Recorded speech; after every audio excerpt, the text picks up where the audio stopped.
Bonjour Bartholomé, bienvenue. Bonjour Christelle. Quel plaisir de te retrouver. Eh bien, écoute, tout plaisir est pour moi. Enfin, non, on va partager. Allez, on fait moitié-moitié. On fait moitié-moitié. Ah, puis là, ça passe Voilà. bien, on a du réseau aussi. Et là, tout fonctionne bien. Ouais, ouais, Zoom, c'est quand même, ça fonctionne quand même mieux. Ouais, c'est quand même plus facile. Ah, super. Ah, grosse bise à tous, navré. Oui, Patrick, il est en concert, il prépare des concerts et puis Ah, chouette. des fois, tu vois sur le groupe maintenant des musiques fréquentielles. C'est lui qui maintenant fait des... Il a un site sur YouTube et maintenant il fait des musiques fréquentielles parce que il était rock'n'roll. Que sont ces musiques fréquentielles? Dis-moi. Pardon? Les musiques fréquentielles, qu'est-ce que c'est? Je mets plus fort parce que ça, en vieillissant, on devient un peu sourde. Tu m'entends? Oui, oui, non, c'est moi. Ah, J'avais baissé le son. Alors, des musiques fréquentielles, je crois, enfin, lui, il nous expliquera parce que ce sera le but de son interview, mais c'est par rapport à des fréquences vibratoires en fonction des énergies, en de ce fonction qu'on va des obtenir. fréquences. C'est un assemblage de beaucoup de choses. Donc, ça peut être pour la méditation ou pour, on va dire, soit nettoyage des murs ou autre, ou pour être plus ou moins en réflexion. Enfin, chaque fréquence a un but bien précis. Ouais, ouais, d'accord. Ouais. Alors, il y a Sana qui devait venir, il y a plein de monde qui devait venir, mais bon, Ah, ils vont arriver. on va les laisser arriver tranquillou. Alors, je vais revoir Facebook parce que je me suis déconnectée pour ne pas être interrompue. Maintenant, je m'autorise ça comme une grande fille. Je dis stop. Alors, hop, j'y retourne.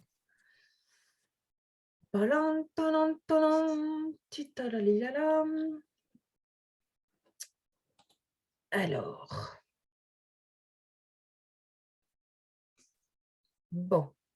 Mhm. Mhm.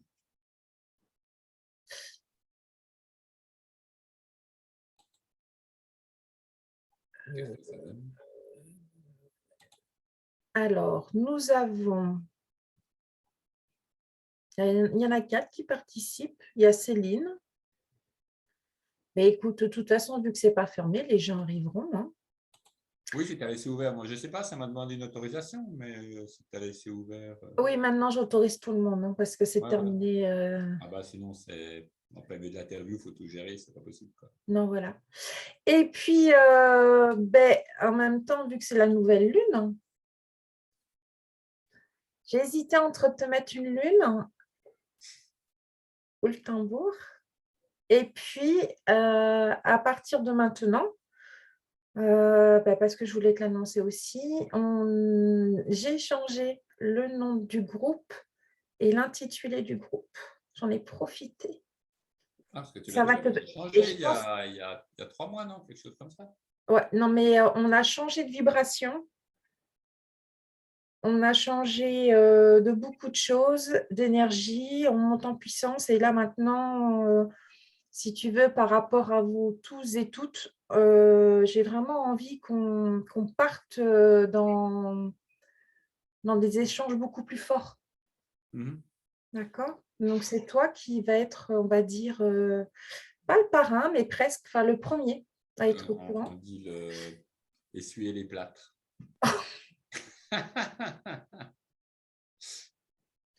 Non, non. Donc, le groupe, Parfait, je suis le, content. le Merci. groupe s'appelle aujourd'hui Création divine. Mhm. Création divine pour la nouvelle terre. C'est dans la sagesse du cœur que nous créons la joie de l'authenticité. Ok, sympa. Ça me va, je reste. Ça te va? Ouais, ouais. Je trouve que c'est beaucoup plus juste que ce que nous avions auparavant. Là, c'est vraiment, ça part plus du cœur. Ouais, c'est ça. C'est ça qui est bien. C'est ce C'est qui est pour bien, ça c'est que l'intention. je me permets de te dire ça parce que euh, pour interagir là-dessus, justement, par rapport au cœur, Je sais que maintenant, par rapport à ton interview numéro 1, aujourd'hui, tu as fait, plus de formations ou plus de rencontres et tu as pu même faire des tas d'échanges en présentiel Mhm. qui Ah t'a oui. qui t'a permis parce que c'est vrai quand il y a eu ces 2 années où qui étaient un peu plus fermées, là, ça t'a permis de Ah, j'ai rien t'ouvrir. arrêté, moi. Ouais. Tu avais pas arrêté? Ah non, sauf J'ai le cru premier que confinement où on ne pouvait vraiment pas se déplacer, mais c'est tout. ouais, OK, bah, Le j'ai cru que premier tu avais jour, arrêté j'avais plus rien à certaines voir. choses. OK. Le reste du temps, j'ai rien arrêté du tout. Alors, est-ce que tu peux te présenter parce que Frédéric ne te connaît pas? Moi, je te connais, mais Oui, peux-tu te présenter pour, c'est ceux et parti. celles au même temps qui te verront en replay? Oui, de toute façon. Donc, je m'appelle Bartholomé Serlom et j'ai une bonne cinquantaine d'années, on va dire plus d'un siècle dans le calendrier Toltec. Le calendrier Toltec fait 52 ans. Donc, dans ce calendrier, j'ai fêté mes un siècle. Donc, voilà.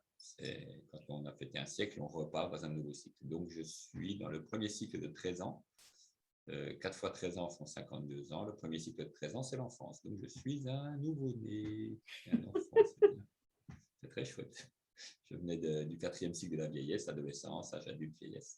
Et là, je repars dans un cycle d'enfance. Donc, ça permet de voir les choses avec des yeux toujours émerveillés et toujours neufs, ce qui est très bien. Puis, il y a une douzaine, 13 ans, 14 ans 13 ans, je suis allé au Mexique suite à des problèmes familiaux, blablabla.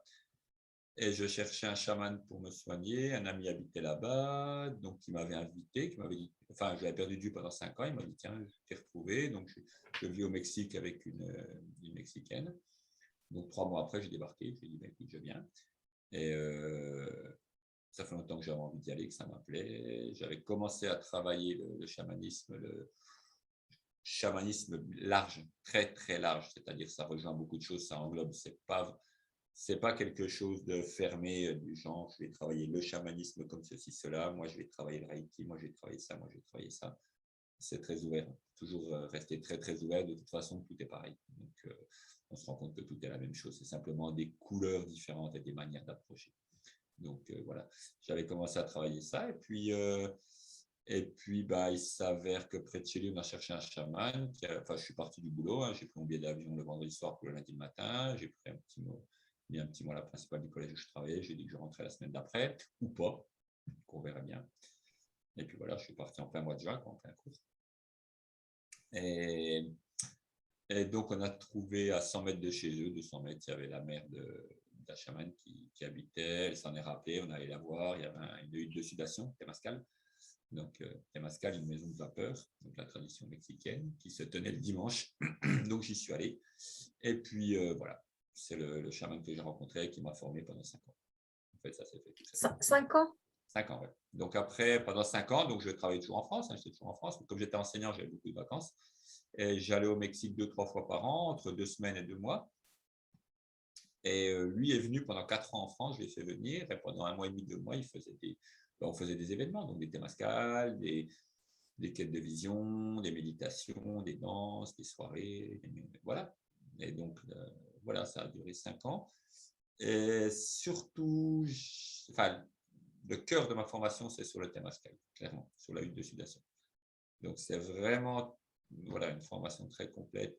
Et bah, quand j'étais son apprenti, il n'avait pas spécialement d'autres apprentis qu'il a formés. Après la 5e année, il avait un apprenti, donc il a fini de former, que je connais bien. Mmh. Mais voilà, c'est pour dire que ben, il n'y en a pas tant que ça. Alors évidemment, là-bas, c'est les traditions, mais on était à une réunion une fois des Temascaleros, donc des personnes qui mènent les Temascal de l'État euh, l'État où il habite, Guadalajara, c'est l'État je ne sais plus, tiens, parce que le Mexique, c'est des États, c'est comme les États-Unis. Donc il y avait les Temascaleros de 2 États, on était une cinquantaine. Donc voilà.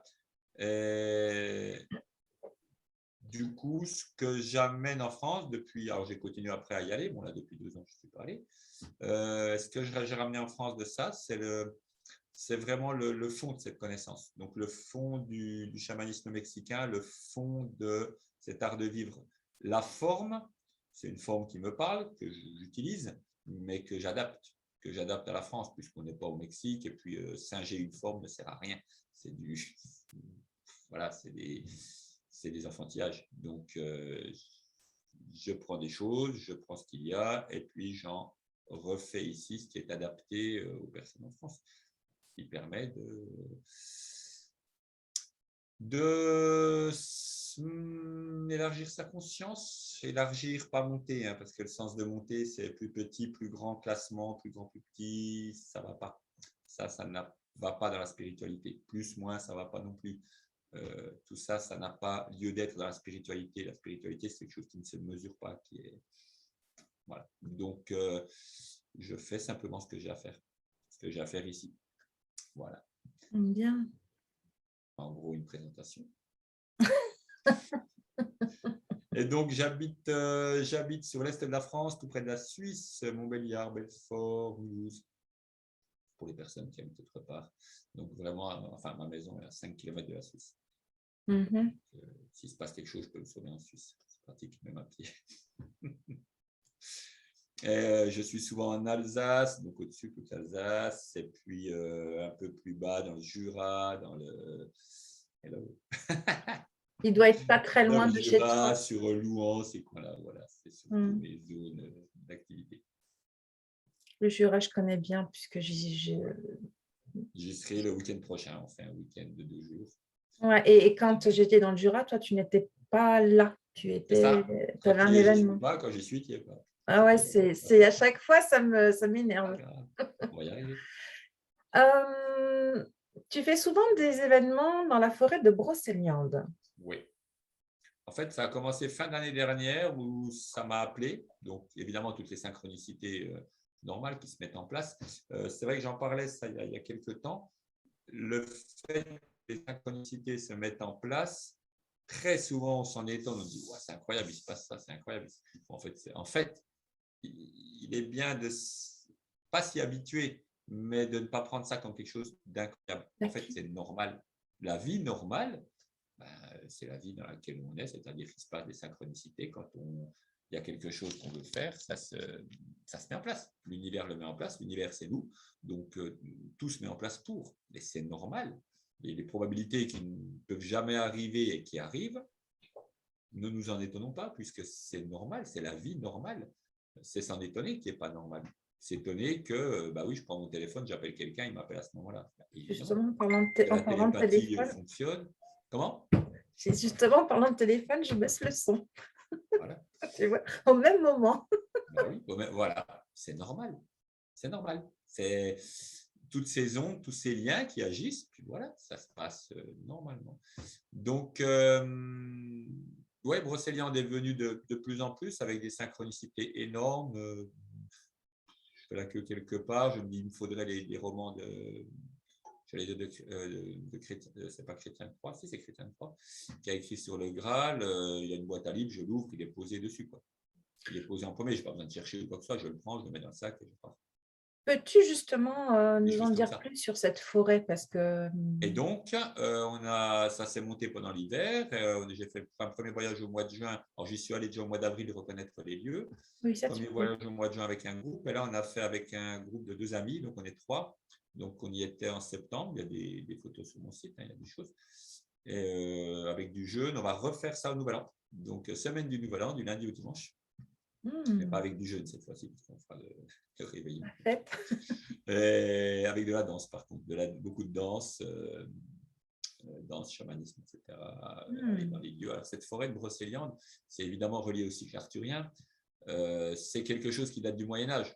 En soi, ce n'est pas spécialement relié à un cycle arthurien qui est de toute façon, dans tout l'ensemble, en gros, pour résumer, une invention. Il y a quelques faits qui ont été pris, mais qui ont vraiment été mis, qui ont été créés au Moyen-Âge, au début du Moyen-Âge. Mais ça n'a pas d'importance. Que ce soit vrai ou pas vrai n'a aucune importance, en fait. Tout ça, s'intéresser au vrai ou pas vrai, alors c'est bien parce que ça permet de dire tiens, ça, c'est ça, on peut aller sur le lieu, etc. Si on va au tombeau de Merlin, à l'hôtel de Viviane, qu'est-ce qu'il y a, je sais plus, au Val sans retour, c'est pas les lieux du Val sans retour de l'histoire du Moyen-Âge, c'est pas le tombeau de Merlin, Ça a juste été créé plutôt au début du 20e, donc 19e, début du 20e. Donc, même avant, mais ça ne fait rien. L'énergie est là. L'important, c'est l'énergie qui est là. Et on ressent cette énergie qui a été mise en place et qui, du coup, fait que si je vais au Val sans retour, je suis en connexion avec l'énergie du Val sans retour, de Morgane, voilà, de tout ça, on le ressent bien. Après, il y a des lieux qui parlent plus que d'autres. Ça, c'est variable. On a, au gîte où on était en septembre, il s'est avéré qu'il y avait un dolmen avec un bosquet sacré qui était à 1 kilomètre du gîte. On ne savait pas, on est allé voir, le lieu est d'une puissance absolument phénoménale. Il y a des photos dessus. Du coup, on a fait un voyage au tambour dedans la nuit, j'ai fait un soin dedans, on a clos le voyage là-bas parce que c'était le lieu, quoi. Ça s'est fait tout seul à 1 kilomètre. Et une amie qui est allée m'a dit, en fait, c'est ce lieu-là qui est un peu en dehors de la forêt. Elle m'a dit, c'est celui-là que j'ai trouvé le plus puissant. Et c'est vrai, il est vraiment d'une puissance incroyable. On est allé quand je suis allé préparer en avril, on est allé à Tréoranteuc, donc à l'église du Graal. C'est vraiment une église qui marque l'entrée dans la forêt de Brocéliande, où il y a tous des rapports avec le thème du Graal. C'est là que ça a été vraiment mis en place. Et c'était au mois d'avril, tout était fermé, sauf que le petit musée qui était à côté, la boutique ouvrait seulement le mercredi matin et le samedi. On était mercredi matin, et puis quelqu'un nous a dit, vous voulez visiter. Il y avait une visite le mercredi à 11h, il était 11h. Bon, on fait la visite. C'est pas compliqué. Ça se fait. Donc voilà, c'est vraiment entré. Cette semaine à Brocéliande, c'est très riche parce que là, on avait le jeûne de la sophrologie que la collègue fait, plus les sorties dans les lieux. On en profite pour aller à Carnac. Carnac, qui est un lieu absolument d'une énergie incroyable. C'est les alignements de Carnac, les tumulus, c'est d'une puissance. Et tout ça, c'est des constructions avec le nombre d'or. C'est beaucoup de géométrie sacrée. Comme j'ai travaillé comme enseignant de mathématiques pendant 25 ans, voilà, c'est quelque chose que je connais, que je maîtrise bien. Et là-bas, ils viennent de mettre là-bas des renseignements là-dessus, sur cette géométrie sacrée qui est vraiment sur le nombre d'or, carré, rectangle d'or. Et tout est construit là-dessus. En fait. Tout est fait là-dessus, ça ne change pas. Rien ne change. Tout change, mais rien ne change. Et à Brocéliande, c'est ça. C'est des moments, beaucoup de moments très riches, en même temps organisés, comme quand je faisais de mes voyages au Mexique. Oui. Je sais ce qu'on va faire, mais il y a une grande liberté. Parce que si je ne mets pas de liberté, si je cadre, j'ai déjà vu des voyages spirituels cadrés à la demi-heure près. 6h, 6h30, réveil, 6h30, 7h, petit déjeuner, 7h, 8h, méditation, 8h, 8h30, petit tour au marché, 8h. Moi, je ne pourrais pas. Il ne peut rien se passer. Non. En fait, c'est un système occidental, c'est le système dans lequel vit cette société. Tout est. Donc, il ne se passera rien. Il n'y a pas de place. Donc, il ne se passera rien. Donc, il ne se passe rien. Il se passe ce qui est prévu. Bon, voilà. Qu'est-ce qui t'a attiré pourquoi la forêt de Brocéliande? Il faut lui demander à elle. C'est elle qui t'a appelé? Ah oui, comme je te dis, ça s'est mis en place en fin d'année dernière, milieu fin d'année dernière, et ça s'est mis en place en continu. Et tout est arrivé. On en avait parlé un peu dans ta première interview, mais c'est vrai que je l'ai réécouté, je ne t'avais pas posé la question si c'était toi qui étais appelé par ce lieu ou si c'est la forêt qui t'a enfin, si je suis appelé, ouais, c'est ça. En fait, il y a un lieu ici où j'habite, il y a un lieu, je connais depuis que je suis petit, qui est un lieu mégalithique, un énorme. Et j'ai redécouvert il y a 6-7 ans, je m'en suis occupé, j'ai nettoyé, etc. Du coup, la mairie est venue à aider, et j'ai fait des affiches, des pancartes. En fait, je suis gardien de ce lieu. C'est le lieu que je garde. Donc, je m'en occupe, c'est ce lieu dont je dois m'occuper. Et c'est ce lieu depuis lequel je fais certaines choses, où je vais quand j'ai vraiment besoin. J'ai quelques lieux comme ça autour de chez moi, mais ce lieu est vraiment la base. C'est lui qui m'a appelé. C'est lui qui m'a dit, le jour où on y allait avec le chaman mexicain la première fois, il y avait les personnes de la mairie. Alors qu'elles n'étaient jamais là, parce que les élections avaient eu lieu, ça avait changé d'équipe, ils voulaient faire quelque chose, on a fait avec eux. C'était facile. Et la forêt de Brocéliande, c'est ça. Elle m'a appelé. Après, le cycle arthurien, je le connais.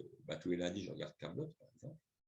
Et tu peux en parler, justement, tu es là pour ça, donc c'est ton interview, donc tu peux tout dire. Et donc, ce cycle arthurien, c'est un cycle évidemment celtique. de base celtique qui a été repris dans le catholicisme au Moyen-Âge, mais ils n'ont jamais été trop… L'Église catholique a toujours eu beaucoup de mal avec ça parce que c'est celtique, donc c'est égalité homme-femme, avec évidemment chacun ses rôles, mais une égalité très stricte.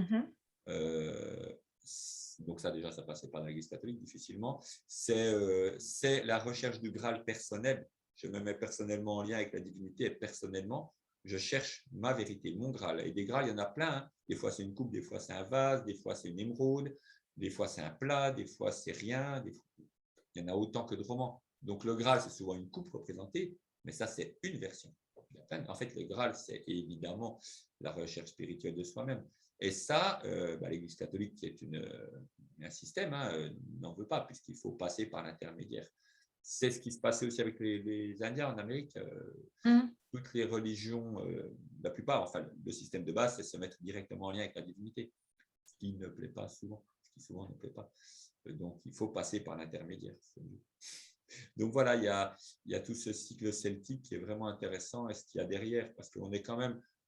voilà, étant ici, le chamanisme celtique aussi, il fait partie, je travaille beaucoup avec les oghams celtiques, qui sont des runes celtiques en lien avec les arbres. Quand je fais les guidances le lundi, bon, sauf quand ça tombe en panne, comme lundi. Quand je fais mes guidances le lundi, c'est avec un ogham, toujours un ogham celtique, en lien avec un arbre. Et voilà, ça permet d'avoir la guidance pour la semaine. Et c'est un jeu que j'ai mis de nombreuses années à confectionner avec l'essence de chaque arbre. Voilà, donc c'est vraiment quelque chose d'important. Et c'est la couleur locale, on va dire, du chamanisme ici. La couleur locale ici, c'est celtique. Alors, même si, évidemment, les Celtes, c'est des envahisseurs, ils ne sont pas d'ici. C'est ce que je répète très souvent parce que c'est important. L'essence pure, c'est l'essence celtique. Non, elle n'est pas plus pure que l'essence catholique ou je ne sais pas quoi. C'est des gens qui sont arrivés entre moins 800 et moins 500 en Europe. Donc, ils ne sont pas d'ici. Ce n'est pas eux qui ont construit les mégalithes, etc. C'est notre civilisation. Avant, c'est d'autres gens.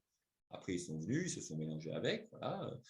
Mais c'est des envahisseurs comme d'autres, etc. Donc, ça n'a pas plus ou moins de valeur. Simplement, c'est un chamanisme qui est proche des arbres, proche de la nature. Donc, il y a vraiment des côtés comme ça qui parlent beaucoup, qui sont restés beaucoup dans la tradition parce que le catholicisme s'est installé en France pendant très longtemps, mais le fond des campagnes est resté très, très païen, tout le temps. Même si le catholicisme s'est mis dessus, au Mexique, c'est ça. Le catholicisme, tout le monde est catholique, mais le chamanisme est partout. Le chamanisme mexicain précolombien est partout, plus ou moins. Mais il y est quand même. Il y est quand même. Ça s'est ajouté. Ce n'est pas une exclusion. On est beaucoup, nous, dans le système occidental, en exclusion. Si j'ai cette religion-là, je n'ai pas celle-là. Si c'est ça, ce n'est pas ça. Le système mexicain est très inclusif. Il a toujours été inclusif. Et ça, je pense que c'est une manière de voir les choses qui est quand même un peu moins… Un peu plus douce. Un peu plus juste. On inclut les choses. Moins psychorigide. L'amour inclut, il n'exclut pas. À partir du moment où on exclut, ça ne marche pas. Ça ne peut pas marcher. L'exclusion ne peut pas marcher. Donc, on inclut. C'est pour ça que je disais la conscience, on inclut de nouvelles zones de conscience, on élargit, mais on ne monte pas. Puis encore, élargir, c'est une image, mais c'est vraiment qu'une image. Ce ne sont que des images. Il ne faut pas être dupe, ne soyons pas dupes des images qu'on comprend. Ne croyons pas que les images sont la réalité. Ce n'est pas la réalité. C'est juste des images pour essayer de comprendre quelque chose auquel on ne comprend rien du tout. Je ne sais pas vous, moi, je n'ai rien compris. Et moins on comprend, mieux c'est. C'est quand on ne comprend vraiment pas et qu'on a compris qu'on ne comprend rien, qu'on est en train de rien comprendre, que là, on a peut-être compris quelque chose. Ah, ça va peut-être parler à Frédéric. Ce que tu dis. J'espère. Je pense. Je crois qu'il va se sentir un peu plus confortable en lui. C'est important. Ouais. Quand on comprend qu'on ne comprend rien, qu'on comprend, on ressent qu'on ne comprend rien, bon, c'est bien. C'est que c'est bien, c'est que c'est sur la bonne voie. Quand on dit quelque chose qui n'a pas de sens, ça ne se peut pas. Eh ben, c'est que ça commence à être juste parce que le mental, il bloque. Il est coincé dans son petit carré. Donc, il bloque, c'est que c'est bien. C'est qu'on est sorti du cadre. C'est que c'est bien. Mais il ne faut pas essayer de comprendre, ce n'est pas la peine. Hein. Je ne comprends rien. Mais ça n'empêche pas de chercher. Ça n'empêche pas de se servir aussi de son intellect pour rechercher des trucs. c'est bien aussi, c'est un outil, c'est un serviteur utile, il ne faut pas le mépriser. Oui, il faut le recevoir. Enfin, j'aime pas dire il faut. Oui, c'est ça. Non, mais moi aussi, il ne faut pas que je dise il faut. Ouais, tu me connais, j'aime pas dire tu dois ou il faut, j'aime pas ça, mais Il est bien. Il serait bien. ouais, il serait nécessaire maintenant que les gens apprennent à recevoir et à accueillir les choses et non pas constamment il faut être comme ci, tu dois être comme ça. Ah oui, ah ben ça reste dans le Ou, système. C'est ce que je dis. ou- Le voyage au Mexique, quand je faisais des voyages au Mexique, ce qui changeait beaucoup, ce n'est pas d'être au Mexique, parce que finalement, il y a des gens, on achète à manger, on se déplace en bus. Bon, c'est différent, certes, mais ce n'est pas le plus différent. Le plus différent, le vrai changement, c'est la manière de vivre, la oui, manière d'appréhender les choses, la non-obligation. Je cite l'exemple que je cite tout le temps, mais au Mexique, toutes les années que j'y suis allé, pendant plus de 10 ans, toutes les cérémonies que j'ai faites, et j'en ai fait des paquets avec des paquets de chamans différents, jamais un seul n'a fait une remarque à quelqu'un. Jamais un seul. Je n'ai pas de souvenir, pas un. Jamais il fait une remarque. Jamais, même pas le petit regard, le petit à l'occidental. Jamais. Il y a une cérémonie, je me rappelle une fois, mais ce n'est pas la seule, mais l'exemple le plus extrême, où on était autour du feu toute la nuit, un chaman chantait, il était à 2-3 mètres du feu, il chantait, il faisait ses chants. Hein. On était 25, 30. À un moment donné, certains moments, il n'y a personne qui l'écoutait. Personne. Tout le monde discutait, qui rigolait dans des coins. J'avais aussi mal à force de rigoler d'ailleurs. On rigolait dans des coins, il y en a qui causaient, il y en a qui étaient partis manger un truc, il y en a. Mais lui, il continuait ses chants. Parce que ce n'est pas à lui de dire aux gens ce qu'ils ont à faire. C'est l'autoresponsabilité. Chacun est responsable. Et à ce moment-là, chacun a envie de faire autre chose. Donc, on fait autre chose. Donc, on fait ce qu'on a envie. Et ça, c'est très important quand je fais des cérémonies, quoi que ce soit. Je propose, même si les personnes ne veulent pas faire, si à un moment donné elles veulent sortir, elles sortent du cercle, elles font autre chose. Qu'elles se sentent libres de faire. Après, si elles s'amusent à déranger, etc., bon, ben non, ok. C'est leur responsabilité. Moi, je ne vais pas le juger. Je vais pas juger. C'est à moi de me remettre en place pour dire non, tu fais ce que tu fais, tu continues. Après, il y a des. Et puis ça se fait. Ça se fait.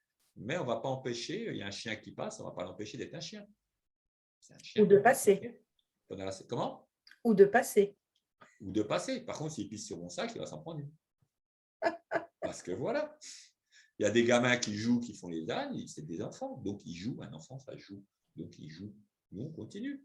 On continue. Voilà, ils vont bien comprendre que c'est pas la peine de. Ils vont comprendre tout seuls. Le système occidental est là pour infantiliser. Ben là, on le voit hein, depuis 2 ans, c'est magnifique. Infantiliser. Absolument faire qu'on soit des enfants irresponsables, non responsables. On attend des sauvetages de l'extérieur du cadre. De là, ça vient sauvetage. Là, ça dépend. Mais on va nous sauver de l'extérieur. C'est un peu le système des super-héros américains. On attend le super-héros qui va nous sauver. Mais nous, on ne va pas bosser pour. On attend juste que le super-héros il arrive. Non. On prend ses responsabilités puis on fait les choses. Et si on fait une bêtise, il y a un truc qui ne va pas, on prend ses responsabilités puis ok. Personne n'est mort, ça, puisque quelqu'un est mort, tant pis, sauf les mourir un jour. Donc voilà, on prend ses responsabilités des choses. On est responsable et non pas infantilisé. Et c'est ça qui est très important du Mexique que je vais réimporter ici. Que j'essaie d'apporter beaucoup. Pardon, excuse-moi, je t'ai interrompu, pardon. Quand ou lorsque quand tu fais tes formations ou lorsque tu fais tes cercles ou que tu feras, enfin tes prochains, comment ça se passe réellement? Bien. Comment ça se passe? Pour les personnes qui ne te connaissent pas et qui te découvrent, oui, comment peux-tu nous donner envie de participer à tes cercles, à tes formations, à tes rencontres, à tout ça? Ah bah c'est ce que je faisais depuis le début, apparemment ça n'a pas marché. Voilà, donc, alors... Je peux me cacher? Hein? Je peux me cacher? Ce que je viens de dire, voilà, c'est ça, c'est cette liberté individuelle que j'explique tout le temps au début qui est vraiment très, très important. On ne vient pas dans ce que j'organise pour être les voyages que je fais, ce sont des voyages accompagnés. Ce n'est pas des voyages organisés. Donc, évidemment, les voyages au Mexique que j'ai faits, ou maintenant à Brocéliande, etc., on s'occupe des choses, on organise les choses. Mais il est important que chacun prenne ses responsabilités durant le voyage. Quand on était au Mexique et qu'on avait des temps, à un moment donné, si quelqu'un dit, tiens, on ferait bien ça, ça, ouais, bon, oui, alors on va faire ça. Alors on fait ça parce que tout le monde a envie de faire ça. Le premier, enfin, l'avant-dernier, on avait, non, l'avant-dernier, ouais, on devait aller revoir une pyramide, on a discuté, ils n'avaient pas l'air d'avoir très envie, on a déjà vu 2, 3, bon, on va aller autre part. Vous voulez autre part, on va autre part, ok. On ne fait pas ça, le programme c'était ça, mais on ne fait pas ça, on fait ci. Et c'est tout. Et une hutte de sudation, alors la hutte de sudation, il y a un protocole. Il y a des protocoles qui permettent de rester organisé. Il y a une ouverture, mais évidemment, pendant l'ouverture, tout le monde va être dedans, va suivre l'ouverture de la cérémonie. C'est normal. Quelqu'un ne va pas s'amuser à faire autre chose, mais si quelqu'un fait autre chose, il fera autre chose. Mais on va suivre la cérémonie. Dans le Temazcal, il y a une responsabilité. Ce n'est pas pour rien si la formation dure si longtemps. Et si ce n'est pas très fréquent, c'est qu'il y a une responsabilité dans le Temazcal, parce qu'il y a la vapeur, il y a tout, il y a évidemment la conscience qui va partir un coup entre la chaleur, la vapeur, les chants au tambour, le fait d'être fermé, tout ça, il faut le gérer au millimètre, il faut tout gérer, tout ce qui peut se passer, et il peut se passer tout et n'importe quoi. Donc les personnes qui viennent… Fermer, attention, fermer, c'est être dans une tente fermée, Oui. mais non pas fermer… Ah non, c'est très ouvert. Le dernier qu'on a fait dans le voyage à Brocéliande… oui, non, mais bon, tout le monde ne te connaît pas, donc c'est pour ça que je me permets de rebondir, parce que, par exemple, je vois comme Frédéric, pour lui, c'est une découverte. Il te découvre, mais de A à Z. Oui. Donc, moi, quand tu parles de ça, ok, mais fermé, quand j'ai vu son regard, voilà, c'est un milieu… La hutte, donc le Temazcal, c'est une hutte de sudation. Et donc, dans la hutte, dans cet espace qui est fermé, et le dernier qu'on a fait à Brocéliande, alors je ne sais pas pourquoi, je l'ai construit pour 6 personnes, on était 11. Donc, c'était un peu petit. Et en plus, il s'est relevé, donc c'était vraiment petit. Du coup, on a improvisé. C'est la première fois que ça arrive. Hein. J'ai déjà fait des dizaines. Et là, c'était petit. Donc, on a improvisé. On a enlevé un cerceau, on s'est élargi, on a dépiqué au fur et à mesure, on dépiquait quelques pieds, on prenait de l'espace. Et en fait, c'était très bien parce que ça a montré qu'en étant compressé par quelque chose d'extérieur, évidemment, c'est le parallèle avec la situation depuis 2 ans en France, où on compresse, on enferme, on empêche, et on a trouvé la liberté. C'est là qu'on trouve la liberté. C'est là qu'on prend notre espace et qu'on trouve la liberté. On a fini en envoyant valdinguer toutes les couvertures et en se levant dans le Temazcal. On a fini comme ça parce que voilà, ça s'est fini. En fait, on a trouvé cette liberté. On trouve la liberté. Et il y a beaucoup de ça. C'est tout ce que j'organise et le week-end qui va venir, là, par exemple. On va faire des méditations avec les éléments, les êtres de la nature, on va faire des moments de soins. Tout ça, c'est destiné à toujours élargir, on retrouve toujours ça, élargir sa conscience, vraiment prendre conscience de beaucoup de choses. Parfois, j'ai l'impression, avant de commencer à élargir ma conscience, je vois ma vie avant comme quelqu'un qui était dans un brouillard, mais vraiment dans un brouillard, un véritable brouillard.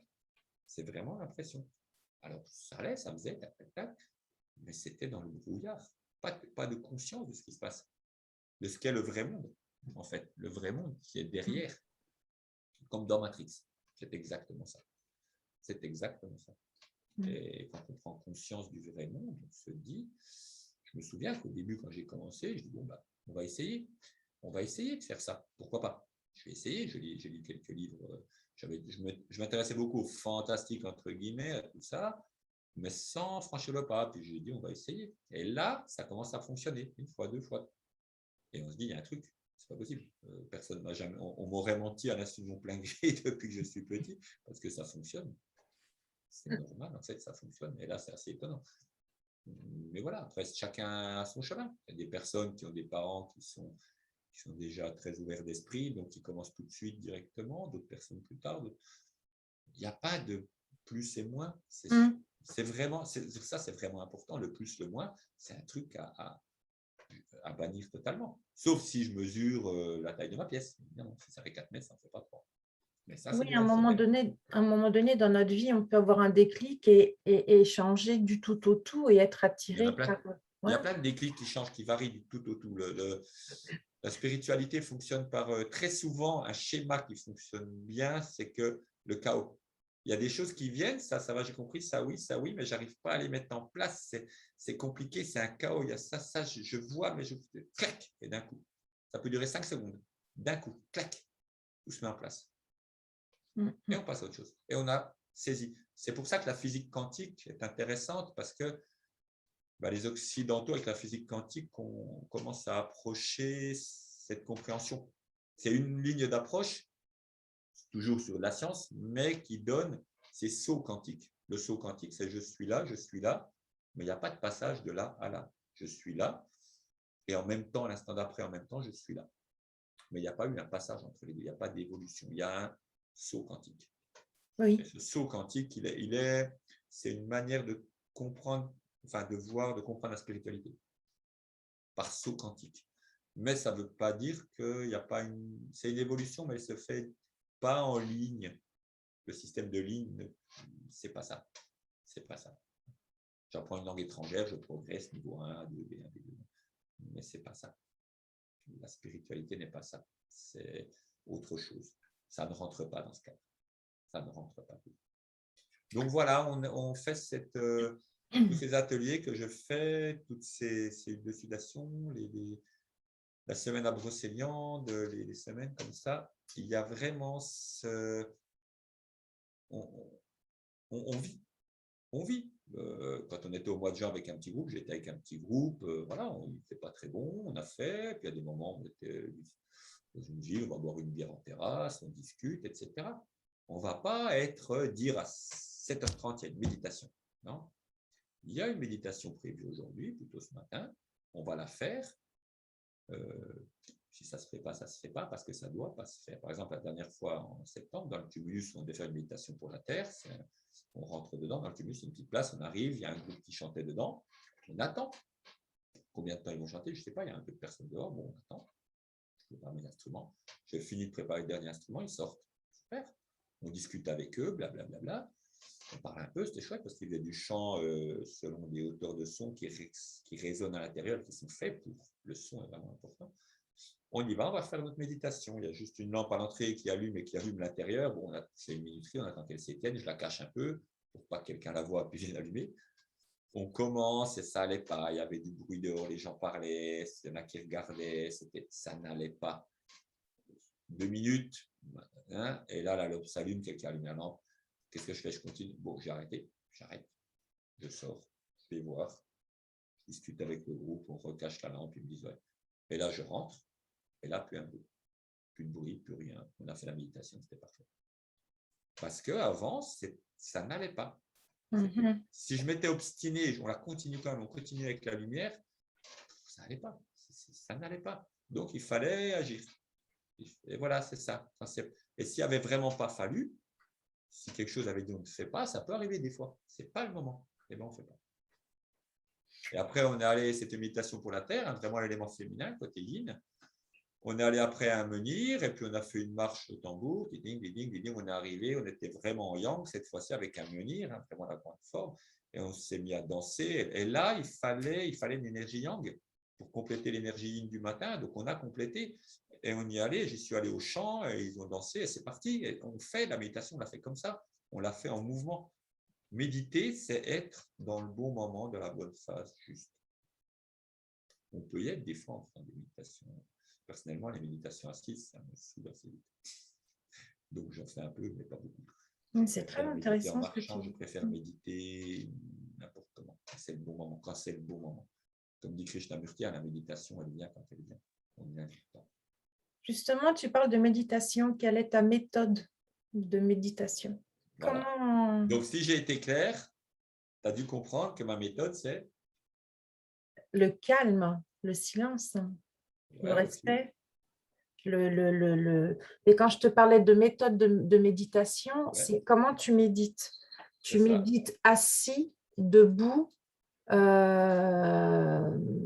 en pleine présence, parce qu'il y a des personnes, moi maintenant, quand je demande aux personnes comment elles méditent, il y a toutes sortes de méditations.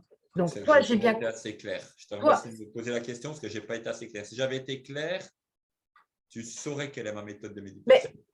Mais en fin de compte, tu es dans le silence dans ta méditation. Tu respectes ce qu'il y a autour. Ah, je n'ai pas été clair. Je croyais avoir été clair. Et tu fais peut-être par rapport à ce qui t'entoure. Ma méditation, on a fait la méditation dans le tumulus. Oui. Ridou, etc., etc. On est sorti, oui. on est allé au menhir. Oui. On est arrivé, on jouait du tambour, on dansait. On a fait notre méditation en dansant. Vraiment, avec le menhir, symbole phallique, on était dessus. Voilà. D'accord, donc vivante. Vivante. Ça, voilà. oui, vivante. Et en fait, ma méthode de méditation, c'est… Il n'y en a pas. D'accord. Il n'y a pas de méthode. Parce qu'il y a une méthode. Ok. Je n'ai pas de méthode. Il ne peut pas y avoir… En fait, le mot méthode de méditation, enfin, pour moi, de mon point de vue, est un non-sens. L'expression une méthode de méditation est un non-sens. Voilà, donc c'est bien ce que… Voilà. La méditation… On est d'accord, elle est vivante pour toi. Enfin, quand elle est vivante, elle est active, elle est dansante, elle est… Non, pas obligé. Je peux très bien être assis en méditation. Des fois, j'y suis d'ailleurs.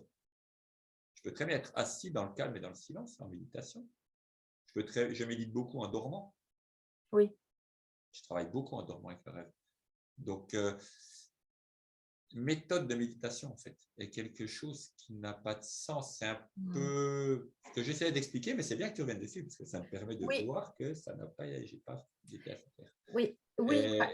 C'est pas que tu n'as pas été assez clair, c'est que peut-être soit trop rapide ou pour toi, c'est peut-être très logique. C'est ça. Il n'y a pas de méthode. Krishnamurti dit bien, la méditation est. C'est tout, elle est. C'est un état, c'est quelque chose. Et je peux être en méditation en faisant la cuisine, en écossant les petits pois. C'est une excellente, je donne souvent cet exemple, c'est une excellente méditation, écosser les petits pois. Si je me permets de revenir là-dessus, justement, c'est que j'essaie de m'adapter, on va dire, aux nouvelles petites lucioles ou aux nouvelles personnes qui commencent à s'ouvrir. Tu vois, et pour toi, c'est d'une évidence. Et tu as des personnes, justement, qui viennent, qui s'intéressent, qui s'ouvrent et qui se posent plein de questions. Et c'est vrai que, bon, j'avais besoin de me mettre à la place de ces gens et de dire, attends, qu'est-ce qu'il veut dire par là réellement méditation? Parce que c'est une grande mode, c'est comme le lâcher prise. C'est ça. Comme… Voilà, nous sommes d'accord. Donc, il y a des mots… Le mot est très à la mode. L'appliquer, c'est autre chose. Voilà, c'est pour ça que je me suis permise de rebondir, parce qu'il n'y a pas d'importance. Toute méditation peut se faire à n'importe quel moment, du moment que… C'est la spontanéité qui est importante. Comme tu disais, vivant, la spontanéité, la fluidité. Et c'est des mots que j'utilise souvent pour décrire cette manière de faire que j'importe du Mexique, c'est spontané. Voilà. Je sais que quand je suis arrivé là-bas, quand on commençait la formation, je me revois des fois agir, c'était l'occidental qui fait ces choses, qui dit, bon, qu'est-ce qu'on fait là? On fait ça? Ben, on avait dit qu'on faisait ça. Ouais, mais non, on fait ça. Et évidemment, ils en rajoutaient, et évidemment, pour casser ses habitudes. Mais c'est ça qui est important. Et surtout, il y a toujours ce grand danger. Ça, je me méfie de ça énormément. Enfin, j'y prête attention, on va dire. Ce grand danger de, comme tu disais, des personnes qui s'ouvrent, etc., et qui attendent, et on peut le faire, qu'on leur apporte la méthode et la bonne parole et la manière de faire. Et la personne qui vient apprendre est celui qui sait. Et ça, je m'en méfie comme de la peste. Donc, il n'y a pas celui qui sait et l'autre qui vient apprendre.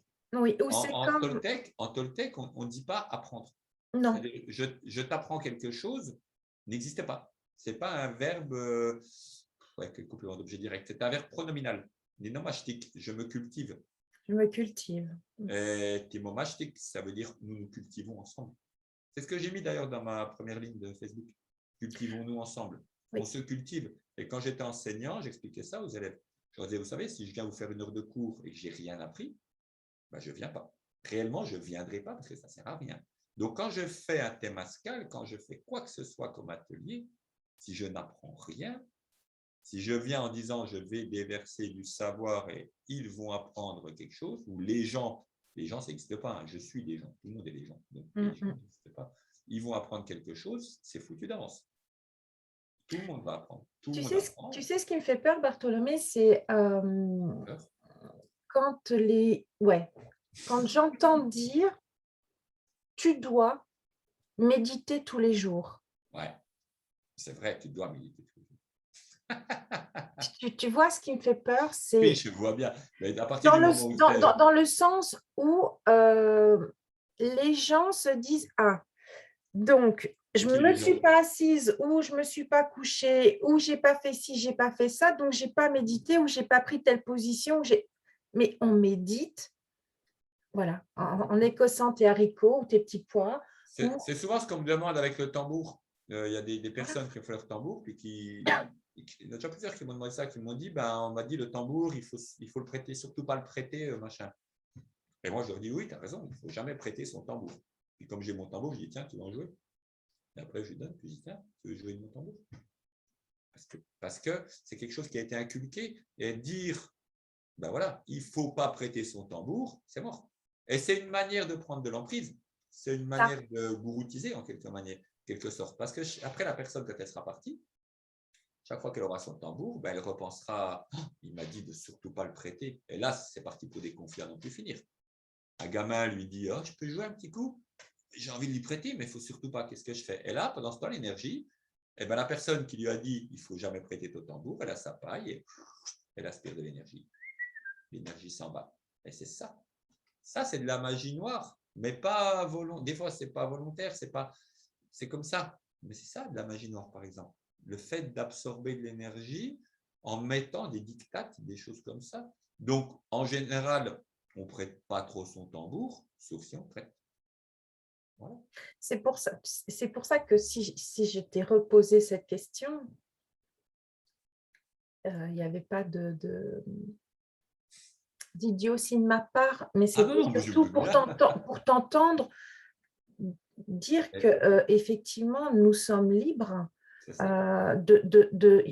Il n'y a pas d'ordre, il n'y a pas de message où tous les matins, en te levant, tu te consacres 5 minutes et tu médites. Non, sauf si tu as envie de le faire, sauf si tu t'es dit, toi, moi, je vais me mettre quelque chose tous les matins, je vais faire 5 minutes de méditation. Mais là, c'est différent. Ça, c'est différent. Mais c'est moi qui l'ai dit dans mon âme et conscience. On me l'a proposé au stage. On m'a dit, vous pouvez, par exemple, faire ça, ça, ça. C'est une proposition, c'est libre. Si c'est libre, c'est une proposition, vous pouvez faire ça. Moi, par rapport à moi, je fais ce que je veux. Comme on dit dans les commandements du guerrier de Castaneda, un des commandements, c'est implacable avec soi-même. Pas avec les autres, avec soi-même. Mais implacable ne veut pas dire méchant, ça ne veut pas dire dur, ce n'est pas de la dureté. C'est ma parole, j'ai dit ça, je la respecte. Si déjà moi je commence à ne pas respecter ma parole, mais qui va la respecter en dehors? Si je ne peux déjà pas respecter mes paroles. Après, quand j'ai appris des langues, quand j'ai appris des instruments, c'était minimum 5 minutes par jour. C'était ça ma parole. Et je la respectais. Mais quelquefois, je voulais aller me coucher. Je n'ai pas fait mes 5 minutes. Donc, je l'ai fait. Je l'ai fait puisque j'ai dit. Jusqu'à ce que ce soit terminé. Alors, on peut dire pendant 1 mois, on peut dire pendant 3 mois, on peut dire, il faut faire attention. Parce que si je dis j'en fais un quart d'heure par jour pendant 3 mois, c'est très, très haut. Et là, par contre, je risque fortement de ne pas respecter ma parole. Et ça, c'est encore pire que d'avoir visé trop bas. Ne pas respecter sa parole, c'est très, très dangereux. Donc, je donne, comme on dit, hein, les paroles s'ancrent et les écrits brûlent. Ce n'est pas le contraire. Les paroles qui restent, ça, c'est du vent, c'est faux. Ouais, c'est pour ça que quand on dit « Ah oui, mais tu devrais tous les jours méditer de telle et telle façon », c'est pour ça que maintenant…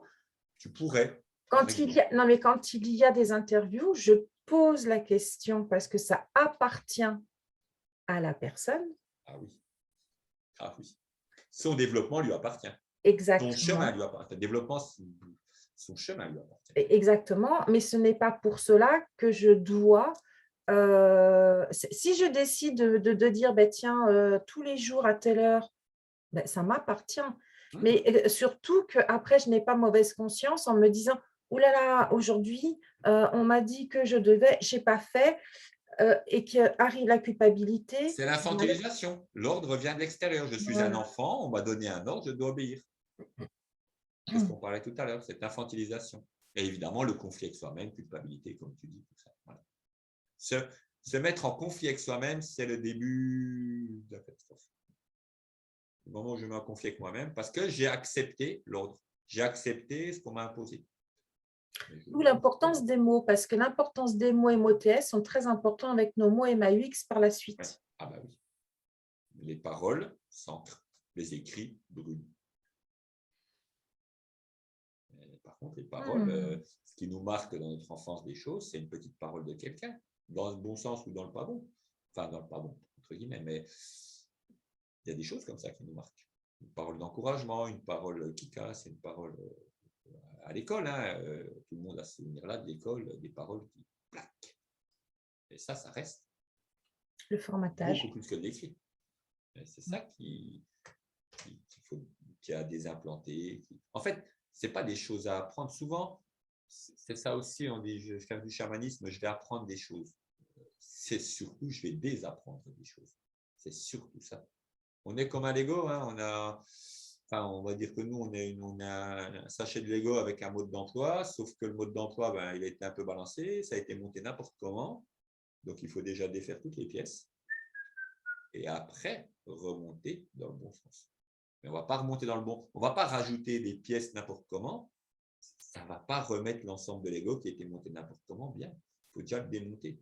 Il faut déjà le démonter et après on peut le monter correct. Mais c'est le démontage qui est complexe. Mmh mh. Effectivement. Mhm. Ne pas s'imposer, ne pas s'imposer des choses de toute façon. Ben non, sauf si on a envie de se mettre des trucs, dire je vais faire ça pendant tant de temps, je vais faire ça par exemple. J'allais dire des garde-fous. Les garde-fous, c'est le mental souvent qui met les C'est garde-fous. ça. Il est là pour ça, pour mettre des garde-fous, mais il est devenu, comme il est mal élevé, il est très vite devenu garde-chourme, quoi, Mmh. gardien de prison. Alors que son rôle, c'est un Ah, c'est garde pour comme le ça. garde de la reine. Il est là pour sécuriser, pour lui donner de l'espace. Mais il devient vite un gardien qui enferme. Et c'est ça la Oui. nuance. Mmh. Et on devient fou parce qu'on tourne. Il y a déjà pas mal. Hem, qu'est-ce qu'on pourrait, qu'est-ce que tu fais actuellement là, au niveau de tes, prochaines, parce que c'est vrai que depuis la dernière fois, tu as fait pas mal de choses. Qu'est-ce que là, prochainement, tu proposes? Bah donc ce week-end, là, comme j'ai dit, le Mmh? 9-10 sur Arbois, donc dans le Jura, un week-end, c'est avec une amie, on travaille par deux. Je travaille aussi souvent par deux, j'aime bien travailler par deux. Ça me contrarie parce que je suis de là-bas, donc ça me contrarie beaucoup, quoi, que c'est là, je suis quand même à Tu veux pas être 600 là-bas? kilomètres, tout en sachant que ma famille, elle est, Elle est Arbois, là-bas, Saint-Lin-les-Bains, donc j'ai un peu, c'est voilà, ça. quoi. Arbois-Poligny, c'est là Oui, qu'on est. Donc oui. voilà, c'est un week-end où on va être en nature. De toute façon, je travaille énormément en extérieur. Donc, Il y a là-bas, il y a des coins qui te plairaient comme, le, il y a des très beaux. On sera à la cascade des Tuffes, qui est vraiment un lieu oh, absolument magique. On y est allé 2 fois. Alors, j'y suis allé une fois pour faire un soin avec une amie, donc on a fait un soin à quelqu'un. Et cette personne devait travailler avec la pluie. On y va évidemment sur la voiture, c'est un peu voir. Hein. On arrive sur le lieu, ça va, ça se calme. On commence le soin, mais à un moment donné, je me suis dit, voilà, maintenant il faut que l'énergie de la pluie vienne parce qu'il faut nettoyer ça, c'est du nettoyage vraiment. Et là, il est tombé, mais mon Dieu, une pluie, une rabasse, mais le ciel qui était crevé. Quoi. Je ne me rappelle quasiment pas avoir subi une pluie pareille. Ça a oui. duré 5 minutes, mais en 2 minutes, tout était détrempé, mais détrempé. Là-bas, tu Voilà. as, Et le soin, c'est fini là-dessus parce que le nettoyage se faisait, on a terminé. Qu'est-ce qu'on fait? il y a C'était des coins, fait. Et la il y fois a des, d'après, on a fait une balade avec du monde. On a été ouais, près des esprits de l'eau, oui. nettoyage avec les esprits de l'eau. Et là, on finit. Et là, il a recommencé à pleuvoir. Pas autant que la fois d'avant, mais quasiment. Pareil. Là, on est vite allé s'abriter. Enfin, ça n'a pas duré longtemps, pareil. Ah, puis c'est beau Mais là-bas. Voilà, donc c'est ça, on va faire ça ce week-end. Alors, on va essayer de ne pas être mouillé pareil. Mais on va se lier aux éléments, aux êtres de la nature, donc des méditations, des moments musicaux, des moments de lien, des moments de soins, c'est-à-dire prendre soin de son corps émotionnel, prendre soin ensemble de son corps physique, vraiment prendre soin. Et puis en soirée aussi, on va rester en soirée, travailler avec le feu, travailler avec l'eau, travailler avec l'air, avec la terre, donc des moments comme ça qui se complètent. Par là-bas, si tu as l'occasion d'aller vers le Franois, tu as le lac le Grand Maclus, le Petit Maclus, le lac d'Ilaine, Arlet. Donc, ce sont des coins où tu as des lacs, tu as des forêts et tu as des éléments magnifiques aussi. Le Jura, de toute façon, c'est pas pour cascade. rien que le Jura, pour les Celtes, c'était le lieu oui. central. Il y avait la forêt des Carnutes où il y a la cathédrale de Chartres, maintenant exactement sur le même endroit, où a été construite la cathédrale de Chartres. Et il y avait le Jura. Ouais, oui, non, mais c'est pour ça que je te dis ça, parce que je pense que ces coins-là, si tu as l'occasion d'y aller. Ah oui, c'est des coins vraiment magnifiques. Donc la semaine d'après, on va être au Gérardmer, donc dans le Vosges avec Gérardmer. Gérardmer. Gérardmer. On ne dit pas Gérardmer, on dit Gérardmer. Et là, vous allez faire quoi? Gérardmer? Oui. Je ne sais pas ce que ça veut dire, mais c'est le nom de la ville. Oui, mais alors tu nous as dit ce week-end et tu nous as dit le week-end d'après. Le week-end d'après, on est à Gérardmer, c'est ça. Avec un ami, on va faire un week-end de chamanisme animal, donc lien avec les animaux. Cette fois-ci, ce sera du lien avec les animaux, donc voyage au tambour avec les esprits animaux, vraiment ce lien avec les messages des animaux, recevoir des messages, et sûrement une huile de sudation le samedi ou dimanche. Et puis, je fais une huile de sudation encore le 30, samedi 30, pour Samhain, donc pour la Toussaint, la fête des morts, le nouvel an celtique. Ça sera samedi 30 sur Mulhouse. Donc voilà, toujours dans la région, relativement dans la région. Et là, on est en train de monter des choses pour novembre. Pour novembre? En général, c'est ça, j'ai une visibilité d'un mois et demi. Après, j'ai peut-être un événement privé, mais monter pour novembre. Puis on est en train de mettre au point cette semaine du Nouvel An, de décembre, qui va vraiment être importante. Bien. Une belle semaine de Nouvel An. Et pour l'année prochaine, refaire Brocéliande encore en avril avec du jeûne, toujours. Avec du jeûne, refaire cette semaine-là. Mais c'est vrai que le fait d'être à Brocéliande, c'est un lieu qui parle beaucoup, qui est très puissant. Oui. Et le jeûne, on l'avait déjà fait en avril. Alors, ce n'est pas à Brocéliande, on l'avait fait dans les Vosges. Mais avec toutes les activités chamaniques, tout ce qu'on fait autour, tout ce qui se passe, le jeûne passe tout seul, en fait. Le jeûne passe tout seul. Parce qu'on ne s'occupe pas du fait d'avoir faim. Alors, peux-tu expliquer pour ceux et celles qui ne savent pas ce que c'est que le jeûne? Alors, le jeûne, les organisateurs, nous, on ne jeûnait pas, on mange. Mais en fait, c'est le fait de ne pas manger seulement du liquide. Donc, tous les jours, on prépare un bouillon de légumes pour avoir les oligo-éléments, pour avoir tout.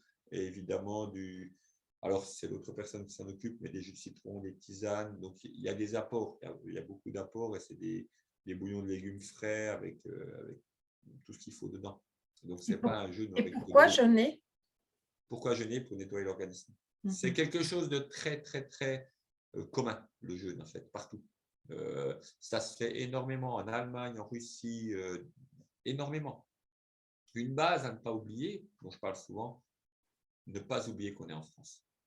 Donc, on est déjà dans une civilisation occidentale dont l'ouverture spirituelle est faible. Et en France, on est au niveau zéro du faible. Vraiment, la France, on est en bout du wagon. C'est le vieux wagon accroché tout au fond qui break mal. Alors, le truc, c'est qu'évidemment, si je prends quelque chose de linéaire, si je suis tout au bout, je ne suis pas au début. Mais le monde n'est pas linéaire. Ce qui est linéaire, c'est plus grand, plus petit. La spiritualité, c'est toujours cet ensemble circulaire.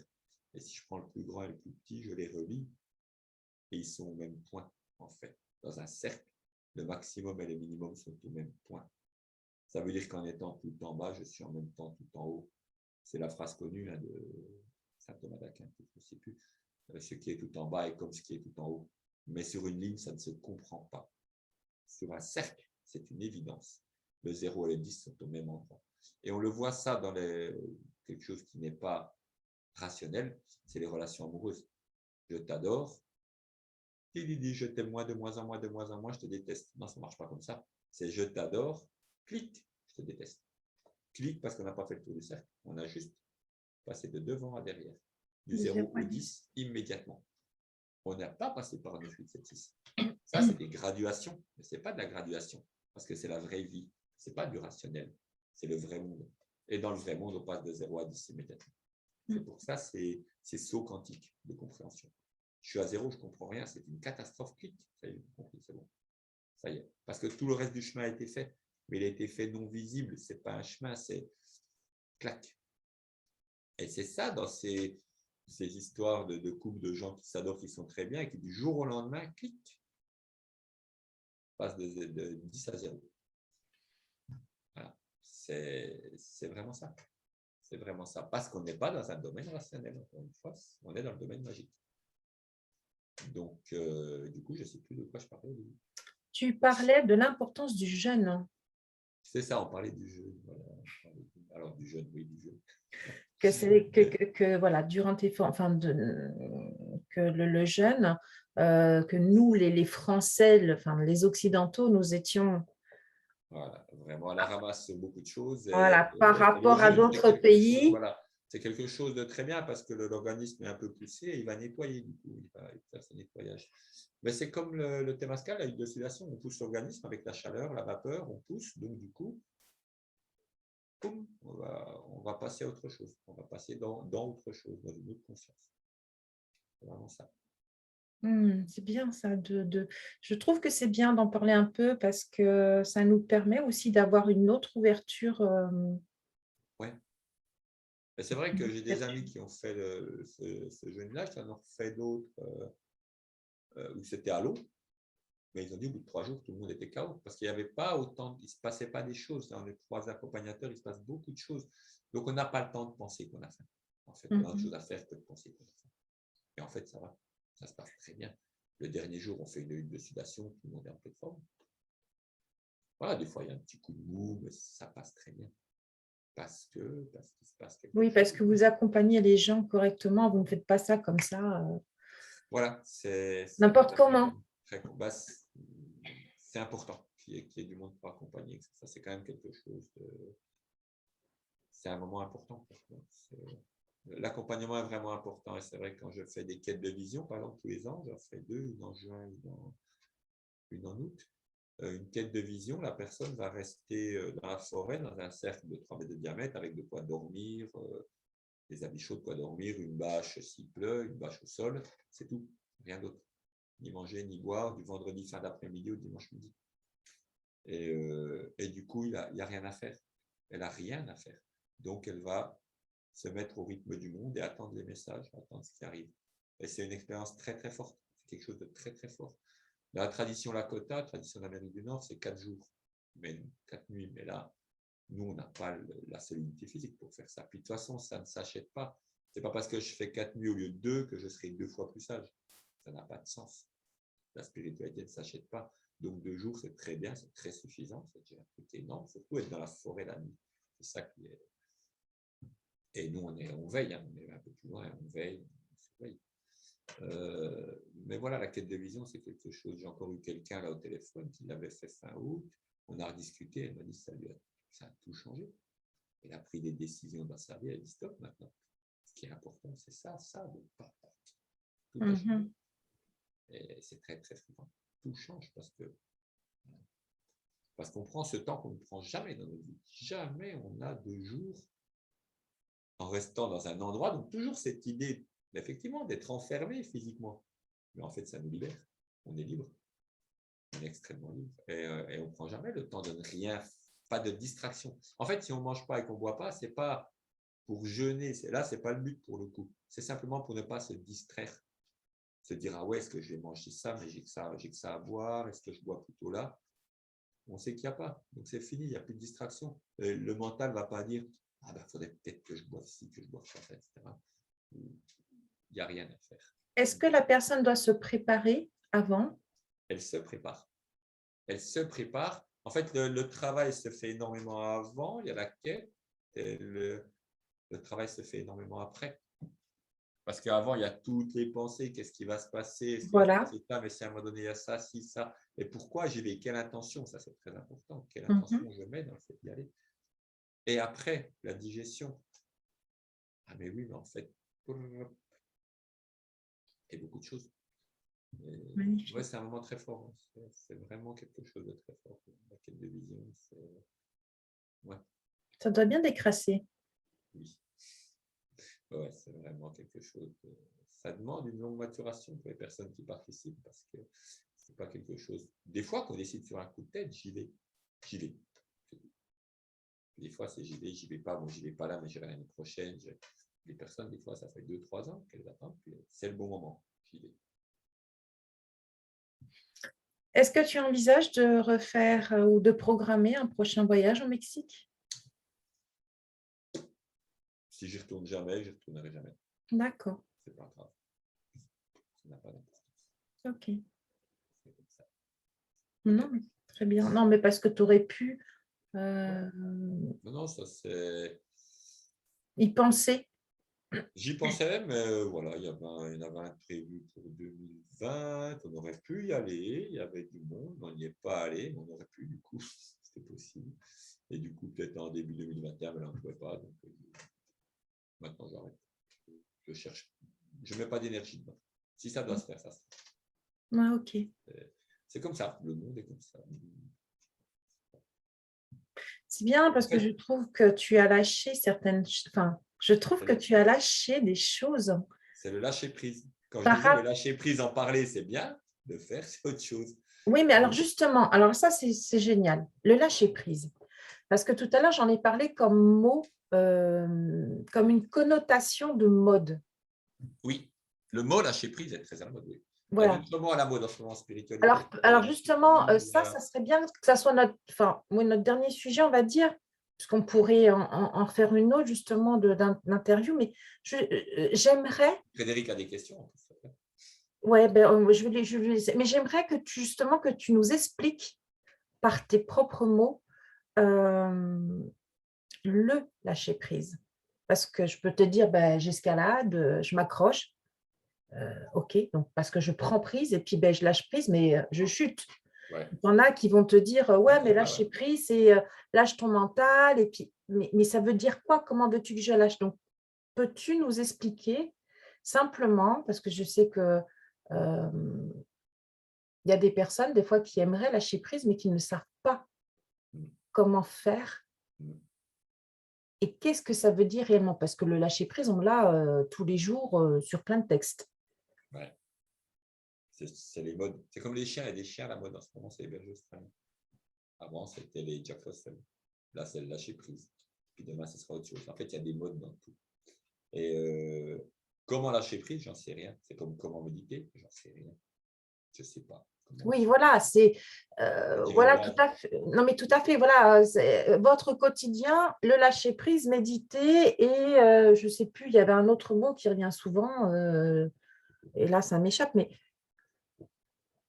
et je trouve qu'effectivement, par rapport à la dernière fois, ouais, quand je te dis que tu as lâché des choses, hein, mais pour moi, c'était même pas le lâcher prise, c'était je te sens beaucoup plus.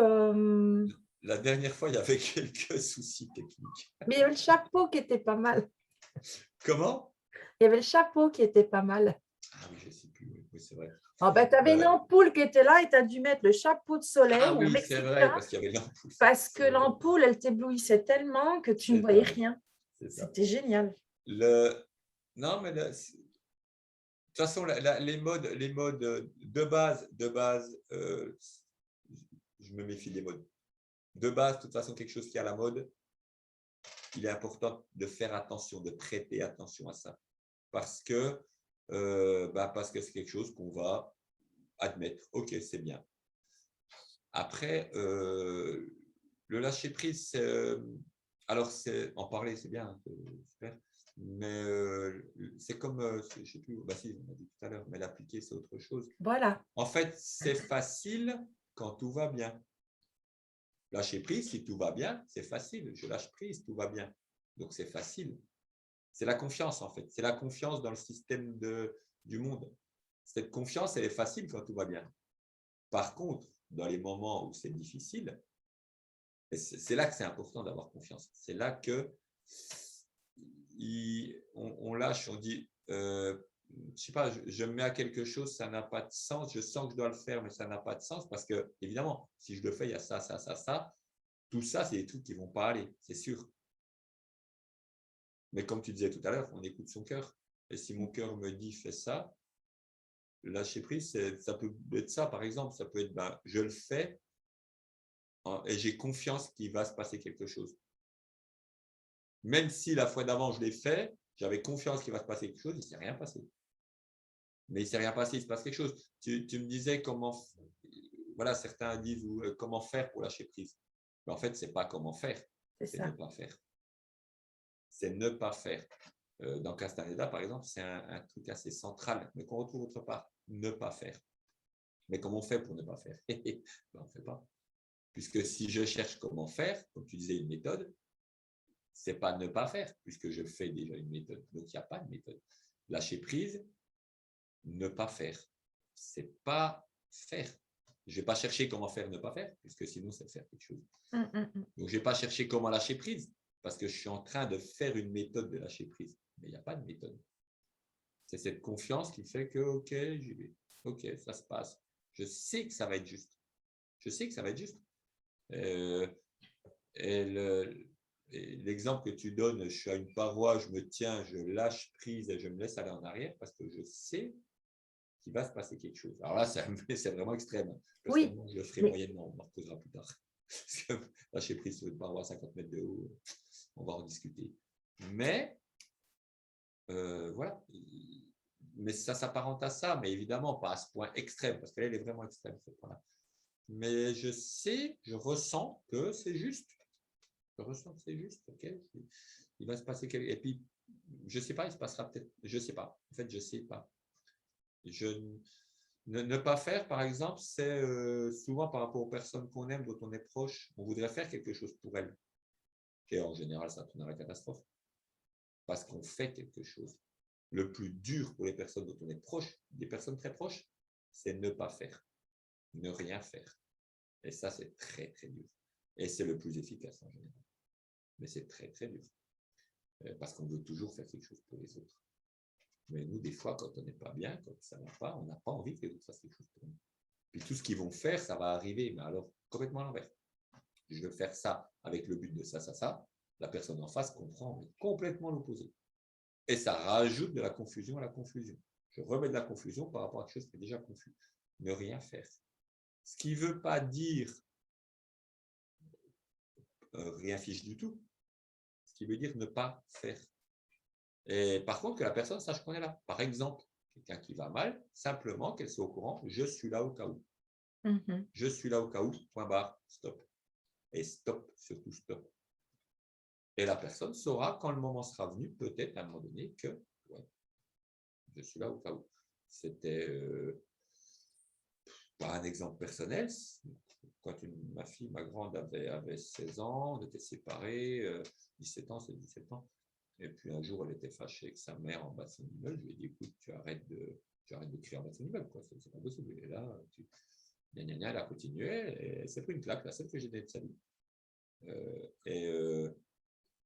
Et puis j'ai tenu le poignet, j'ai dit, je tiens, tant que tu ne te calmes pas, je tiens. Là, bon, ça s'est fini, elle a fini par se calmer, j'ai lâché. Pendant 6 mois, je n'ai pas eu de nouvelles. 6 mois sans nouvelles. Quelquefois, j'ai voulu dire, je vais rappeler. Non, surtout ne pas faire. Parce que si je fais, c'est moi qui viens et ça va la conforter dans une situation qui n'est pas bonne. Il faut le temps que ça fasse son chemin. Il faut du temps. Du temps, c'est de la patience. La patience, ce n'est pas de temps. La patience, c'est je ne mets pas le facteur temps. Ça durera 2 semaines, ça durera 5 ans. Le temps que ça durera, j'en ai rien à faire. Le temps n'existe pas. C'est la patience. L'impatience, c'est si je mets du temps. Je vais rien faire pendant 1 mois. Mais là, c'est de l'impatience parce que j'ai mis une limite de temps. Je n'ai pas la patience. Donc, j'ai pris la patience. Ce n'était pas évident certaines fois. Mais voilà. Et ça s'est très bien arrangé parce qu'il fallait le temps que ça fasse son chemin. Par exemple, ça, c'est un exemple de lâcher prise. lâcher prise, faire par rapport à quelqu'un qui nous est très proche et qu'on aime beaucoup, ne pas faire. Ne pas faire. Comme quoi ma propre vie m'appartient, mais ta vie ne m'appartient pas. C'est Et ça. ma vie ne t'appartient pas. Enfin, Aussi. parce que là, nous dialoguons. C'est ça. Voilà. C'est pour ça que je me permets de… C'est une façon aussi de ne pas s'approprier ou de vivre à travers ou de, comme tu disais, d'avoir une emprise. Ouais. Frédéric, as-tu des questions? Parce que là, tu es parmi nous et je pense qu'il y a, bon, il y a des personnes qui vont venir qui ne sont pas venues, mais je pense qu'il y a des personnes qui vont l'écouter en replay et ça va sans doute, parce qu'on a abordé pas mal de sujets. Éveiller les choses. Alors, vous avez parlé de beaucoup de sujets. On va dire que Bartholomé, tu as enfoncé le clou sur certaines choses que je pensais déjà. On va dire qu'on pense pas mal sur beaucoup de sujets et je dirais qu'il n'y a pas de fausse réponse, c'est toujours une question d'interprétation. Voilà. Et la meilleure interprétation, c'est celle qu'on a nous-mêmes là, comme on le sent.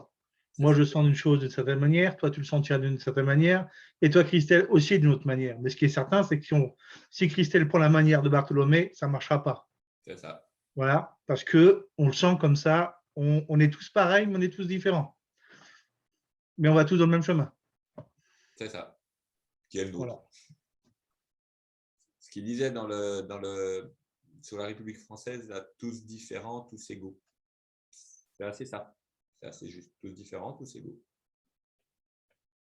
Voilà. Donc, bon, en fait, je pense qu'il y a encore des choses qui doivent faire le chemin de ma tête.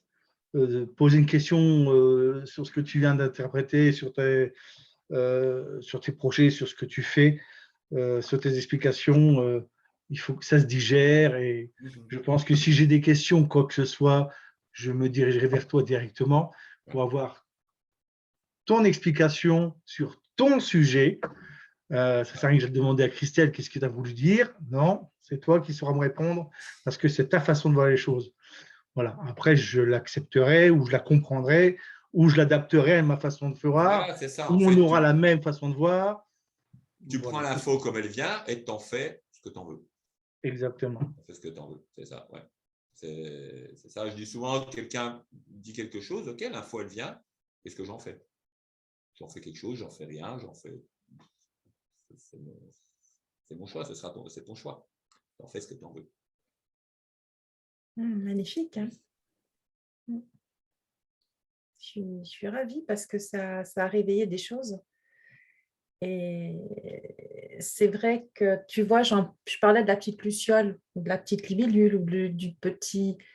Eh bien, nous sommes petits et que lorsque nous grandissons, on évolue et on arrive à une certaine logique parce qu'on acquiert une certaine sagesse. Mais au début, qu'est-ce que nous étions? Une toute petite graine. Soit elle germe correctement et elle pousse et elle devient ce qu'elle doit devenir, soit elle pousse de travers et elle mettra plus de temps parce qu'elle aura eu soit des formatages, soit des tu dois, il faut, tu devrais, au lieu de simplement laisser faire les choses, se laisser. Ouais, mais c'était peut-être son combat. C'était peut-être son combat de pousser dans un truc et puis d'avoir ça qui fait que… Pourquoi combat? Son combat, c'est-à-dire son chemin. J'entends le sens combat, c'est son combat, c'est son chemin. C'est sa D'accord, ok. Sa manière de faire. Et c'était peut-être son… Quand je dis le mot combat, c'est quand on dit on choisit ses combats. On ne se laisse pas imposer ses combats, on les choisit. Je choisis d'aller dans cette direction-là, c'est mon choix. Je ne me laisse pas imposer. C'est sûr, si je regarde BFM TV toute la journée, je me laisse imposer des combats qui ne sont pas les miens. Cela ne m'appartient pas. Oui, d'accord. Voilà, c'est ça. Et donc, c'était peut-être… fallait en passer par là, en fait. C'est parce que je ne sais pas pourquoi, d'ailleurs. Parce que c'est comme ça. Si tu avais, j'aime pas dire le mot de la fin, mais si tu devais nous dire, voilà, parce que je vais te laisser le mot de la fin de cette interview, numéro 2. 1,5, on va dire. Ouais, on va dire alors numéro 1. Avant, c'était une mise en bouche. C'est ça, c'est l'apéritif. Qu'est-ce que tu pourrais nous suggérer, nous dire, nous apporter, nous offrir? De l'amour. C'est l'amour qui est le ciment du monde. L'amour, on ne sait pas ce que c'est, mais c'est ce qui tient ensemble. Sans amour, tout se délite. On se délite. Donc garder, vraiment de garder ce. Alors après, c'est vrai que ça se dit beaucoup, mais garder ce sens du cœur, ce sens de ce qui est juste, de ce qu'on ressent juste. Et peu importe l'environnement, les choses, mais après, c'est un environnement. Donc, toujours fluide, toujours spontané. Spontanéité. Voilà. Donc, rester dans son cœur et non pas dans sa tête, son mental. Oui, mais le mental, il est utile aussi. Mais c'est vrai que ce n'est pas lui qui dirige. C'est pas le capitaine du navire, c'est le second, c'est le lieutenant. C'est celui qui transmet les ordres, qui traduit les ordres du capitaine. Le capitaine, c'est le cœur. C'est lui qui sait où on va, c'est lui qui ressent. Donc, c'est ça qui doit rester toujours aux commandes, même si ce n'est pas ça qui va traduire dans la vie de tous les jours. Mais il est utile, ce mental est très utile pour traduire des choses. Donc, c'est un rôle très difficile qui demande beaucoup d'humilité. Et l'humilité, c'est très complexe. Voilà, donc, vraiment, c'est juste. En fait, tout est juste. Même si on ne comprend pas en tant qu'humain. Tout est juste. Le seul truc, c'est qu'on ne comprend pas. Mais ce n'est pas pour ça que ce n'est pas juste. Ce n'est pas pour ça que c'est faux ou que c'est mal. C'est juste qu'on ne comprend pas. Ce n'est pas grave. Je te remercie. C'était bien. Je te remercie pour ce magnifique moment. C'est moi qui te remercie. Merci beaucoup. Et merci Frédéric d'avoir été avec nous. Avec plaisir. Écoute, c'était bien. Comme ça, on n'a pas été entre deux. C'est bien. Tu vois. Merci beaucoup à toi et à vous deux. Enfin, moi, j'ai passé un très bon moment. Merci pour cet échange qui est très enrichissant. C'est passé tout seul, c'est passé simplement. Très simple, très tranquille. Je vous souhaite une bonne soirée. De même. À très, très bientôt. Et prenez soin de vous. Prenez soin de votre cœur. C'est ça. À tout bientôt. Merci beaucoup. Bonne soirée, bonne nuit et fête de Bonsoir.